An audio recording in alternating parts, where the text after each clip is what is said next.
Değerli dinleyicilerim, bugünkü şaşırtıcı bilgiler videomuzda Japonya hakkında çok bilinmeyen gerçekleri anlatacağım. İyi dinlemeler. Her şeyden önce Japonlar kendi ülkelerine Japonya demiyor, Nihon veya Nippon diyorlar. Bunun anlamı güneşin yükseldiği yer demek. Japonya bir adalar ülkesi. 6852 ada var ama bunların 430 tanesinde insan yaşayabiliyor. Toplam 127 milyon insan. Nüfus bakımından dünyanın 10. ülkesi.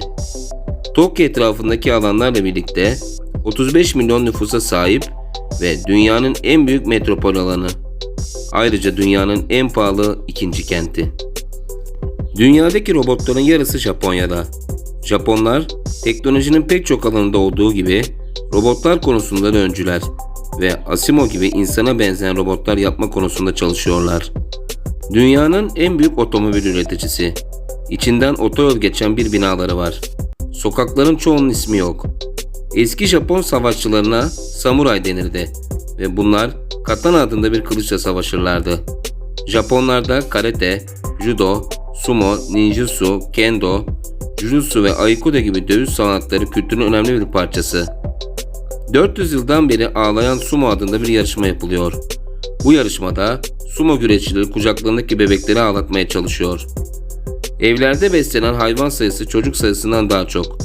Çünkü doğum oranı o kadar düşük ki yetişkin bezlerinin sayısı bebek bezinden daha fazla. Dünyada uzun yaşam deyince ilk akla gelen ülke Japonya. 100 yaşın üzerinde 50 binden fazla insan yaşıyor. Okuryazarlık oranı neredeyse %100. Dünyanın ilk romanı 1007 yılında bir kadın yazar tarafından Japonya'da yazılmış. Ülkenin %70'i dağlarla kaplı. 200 kadar yanardağ var. En yüksek dağ olan Fuji dağı da aktif bir volkan. Japonya'da her yıl 1500 kadar deprem oluyor. 2011'de olan depremin dünyanın dönüş hızını 1.8 mikrosaniye kısalttığı söyleniyor. Bu deprem sonucu ortaya çıkan bazı antik taş tabletlerin üzerinde bu noktadan sonra ev yapmayın yazıldığı anlaşılmış. Dünyanın en eski şirketi Könge Gumi, M.Ö. 578 yılında kurulmuş. Mıknatıslar üzerinde giden hızlı trenler saatte 500 km hıza ulaşabiliyor. Genel olarak trenler dakik olmalarıyla tanınıyor. Bu trenler bazen o kadar kalabalık oluyor ki istasyonlarda kapıda sıkışanları itmekle görevli kişiler var. Ortalama gecikme süresi sadece 18 saniye. Trenin önüne atlayarak intihar edenlerin ailesine ceza veriliyor.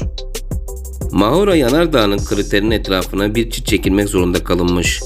Çünkü bugüne kadar 2000'den fazla insan atlayarak intihar etmeye kalkışmış. 20-44 yaş arasındaki erkeklerin ana ölüm sebebi intihar. 1 milyondan fazla insan odasından hiç çıkmıyor. Hikikomori denilen bu fenomen bireylerin toplumsal yaşamdan çekilmeleri ve sıklıkla aşırı seviyelerde kendilerini izole etmeleri demek. Çiftçiler daha kolay istiflenebilmesi için küp şeklinde karpuz yetiştiriyor. Titanic faciasından kurtulan Japonlar, diğer yolcularla birlikte ölmedikleri için korkak olarak adlandırılıyor. Japonca'da özür dilemek için en az 20 farklı kelime var. Eskiden erkeklerin kafalarını tıraş etmesi de özür dileme yöntemlerinden biriymiş. Cep telefonlarının %90'ı su geçirmez olarak yapılıyor. Çünkü özellikle gençler duşta bile cep telefonu kullanıyor. İş yerinde uyuklamak gayet kabul edilebilir bir şey. Zira çok çalışmanın bir göstergesi olduğu düşünülüyor. Öğrenciler ve öğretmenler sınıfları ve kafeteryaları kendileri temizliyorlar. 1997'de yayınlanan bir Pokemon bölümünü seyreden 685 çocuk baş dönmesi ve kusma gibi sebeplerle hastaneye kaldırıldı. Yemeklerde kullandıkları chopstick yani yemek çubuklarından yılda 24 milyar çift tüketiyorlar. Şans kurabiyesi ilk kez 19. yüzyılda Kyoto'da yapılmış. Kara kedinin batı kültürünün tam tersi olarak şans getirdiğine inanıyorlar. Sıcak su kaynaklarının çoğunun içine dövmeli kişilerin girmesine izin verilmiyor. Çizgi romanlar için harcanan kağıt miktarı tuvalet kağıtları için harcanandan daha fazla. Bunların çizgi film versiyonu diyebileceğimiz animelerde kullanılan sesleri eğitmek için ülkede 130 civarında seslendirme okulu var. Dünyada 103 ülke ölüm cezasını uygulamaktan vazgeçti. Amerika, Çin ve Japonya hariç.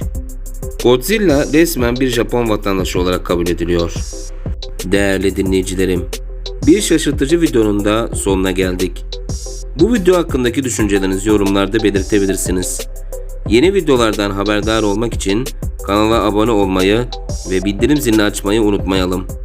Bir başka videoda görüşmek üzere. Hoşça kalın.